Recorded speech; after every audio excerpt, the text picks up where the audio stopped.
Welcome to the Deep Dive, where we take complex source material and, well, we distill it into knowledge you can use immediately. I want to start with something that, honestly, it sounds like it's pulled straight from a science fiction script.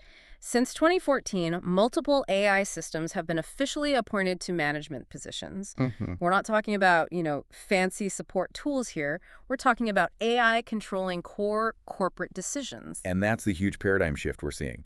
The sources we're digging into today really tackle this head on. They look at the fundamentals of how you even begin to model these algorithmic decisions. Right. So our mission for this deep dive is to understand why our current laws, which are, all designed for human directors, are just completely insufficient. And what the solution might be. I saw this idea of a new algorithmic legislation. Exactly. Yeah. A whole new framework, and it's built around this idea of a reference dictionary.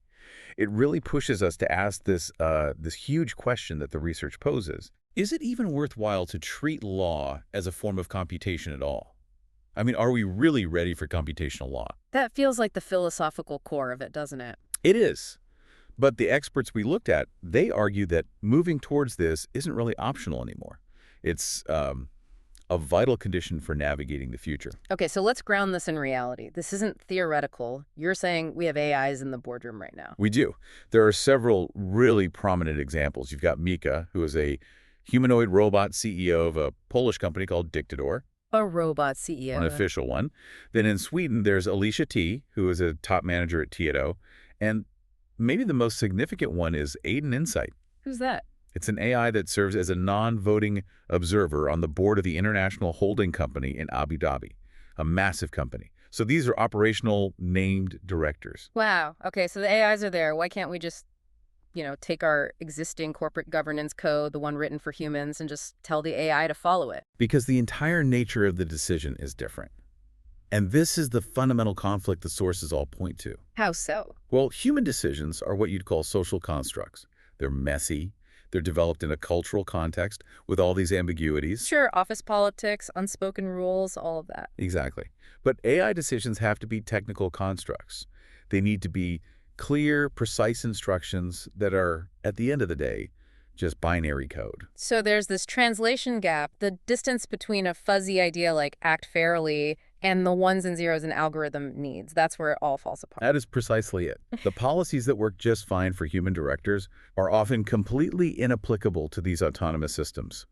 So the whole goal of algorithmic legislation is to build a reliable legal bridge between the social system and the technical one. And the sources stress that this is urgent. It's not a down-the-road problem. Not at all. Yeah. Think about it. These AI systems and the companies creating them, they don't have the legitimacy of a 100-year-old bank. If a big bank messes up, regulators step in, there are fines, but the bank usually survives. But for a new AI system, one big mistake, one major financial or social loss from bad legislation. And the public trust is gone, the system gets banned, the company goes under.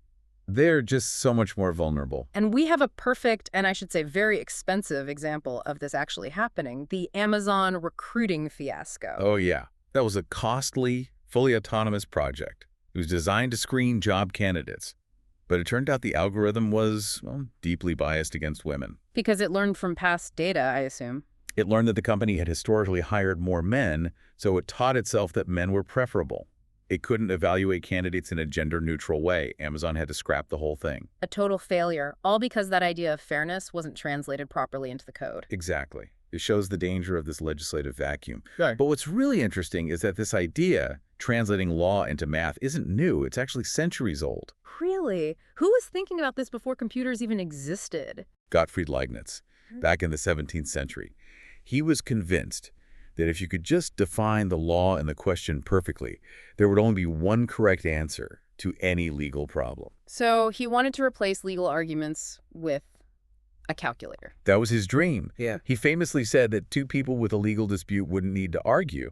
They'd just take pencils in their hands Yeah. and say to each other, let's calculate. That's incredible. And then later you had Pierre Laplace, who saw probability theory as basically common sense reduced to calculus. He predicted math could surpass human reasoning. So Leibniz dreamed of it, and now we have the tech to actually try it. And this proposed dictionary sounds like the mechanism to make that calculation transparent. What's the methodology here? The core idea is to create a reference book, this dictionary model, for formulating the algorithmic side of management decisions. Okay. Its main job is to provide a clear reference base so that all stakeholders, shareholders, regulators, the public can actually understand the AI's logic and give informed consent or, informed disagreement. So a policy would need to exist in two forms, a human version and an AI version. Precisely.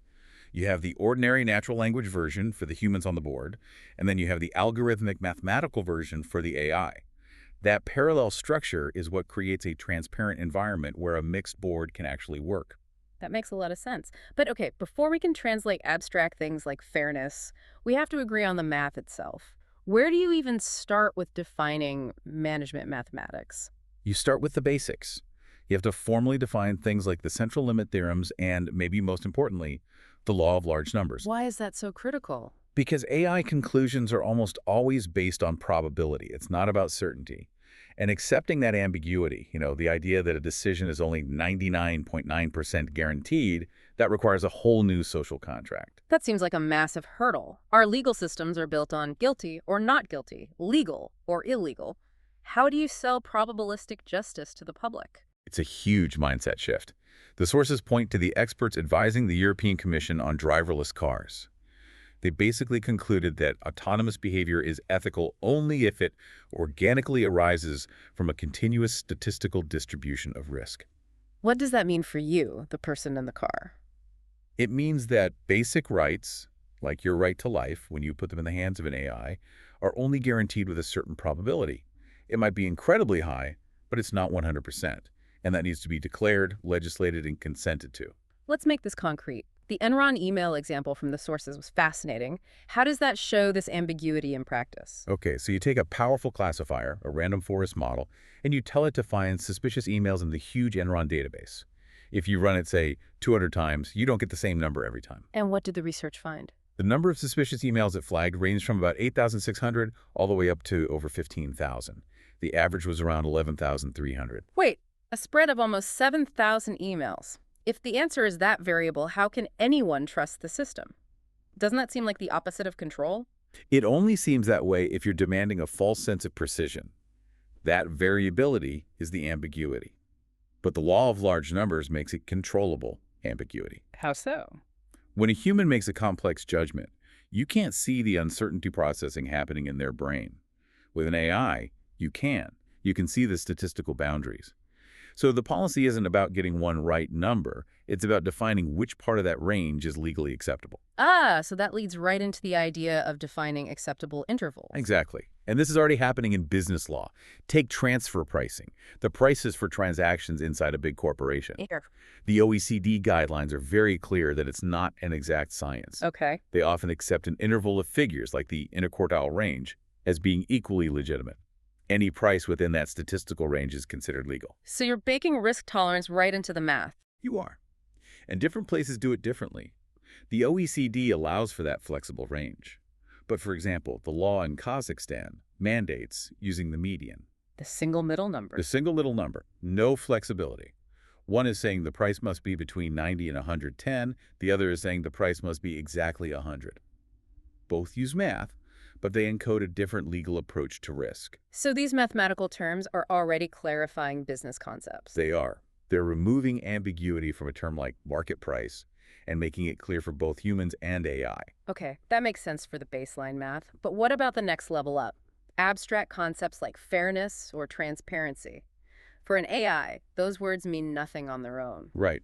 The policy has to define exactly how to calculate fairness and what the acceptable numerical boundaries are. This is where it gets really challenging morally and legally. Because if the company doesn't define it, Then the decision effectively falls to unauthorized people, the programmers and developers who are setting the default parameters in the algorithm. they become the de facto legislators. I mean, you see this in extreme cases, like with self-driving cars, where a programmer has to design a cost function that could, in a freak accident, decide who lives and who dies. It's an immense responsibility. Yeah. And it underscores why this explicit definition is non-negotiable. Mm. And the thing is, we've had quantitative definitions of fairness for over 50 years, but there's still no single consensus. A company has to choose one and own it. The sources had a simple experiment that showed what happens when you don't choose. They did. The gender bias experiment. A large language model was asked to generate names for a CEO position. It came back with 85% male names. Just reflecting the historical data, I assume. Exactly. Then they trained a simple classifier on that bias data with no anti-bias rules. And that classifier then confidently reported that female candidates were just unsuitable for the job. That's horrifying. It's just laundering historical bias through technology. And that's the danger.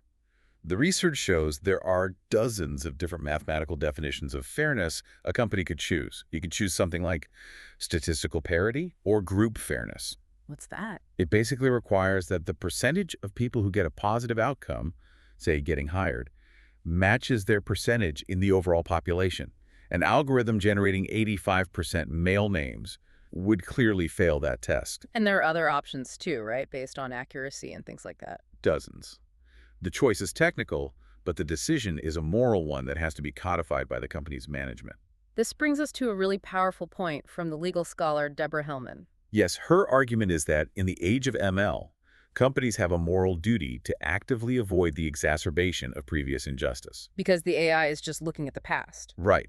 It's analyzing historical data. Right. And if that data reflects societal unfairness, the AI will just replicate and amplify it at a massive scale, unless you intentionally build in a corrective mechanism. Okay, so we have the problem, the need for math, the need to define abstractions. Let's go back to the solution, the dictionary itself. What are its core functions? It has three main jobs. The first is its reference function. It's the translation key. It lets you write these bilateral policies for mixed boards and overcomes those terminological gaps between human language and code. Okay, the translation key. What's number two? The normative function. This is really important right now. It lets the company itself set the rules, mathematically, until official government legislation catches up. They define their own terms. So they're not waiting for regulators. And the third? The systematizing function. This just ensures that all the terms, fairness, accountability, and so on, are used consistently across all of a company's systems. It keeps everyone on the same page. And the sources recommend a structure for this dictionary, right? Not based on tech, but on concepts. Exactly. Since human policies about things like fairness and transparency are usually written first, it makes the most sense to structure the dictionary around those social concepts, not around the AI development lifecycle. This has been a really clarifying deep dive. The main takeaway for me is that this translation from social norms into technical code, it's already happening. It is. The question isn't if it's happening, but how. Right now, it's often happening illegitimately, inside a black box. These huge decisions are being made by engineers without any public consensus or legal oversight. And that lack of legitimacy is the real danger. It's the biggest risk we face. So the first step isn't just about building a better algorithm. It's about society recognizing this is happening and agreeing on the need for specific, high-quality algorithmic legislation. This dictionary model is a path toward that. It seems like a vital condition for moving forward. It is. But let me leave you and our listeners with one last provocative thought, building on what Hellman said. Machine learning is all about analyzing the past. Human legal systems, on the other hand, often try to correct for historical injustices, through things like affirmative action or showing leniency. Right. So here's the question. If we don't intentionally and explicitly code those kinds of corrective mechanisms into our algorithmic legislation, what's the long-term impact? Are we at risk of using the incredible scale of AI to simply amplify the past and lock our historical biases into the permanent foundation of our future?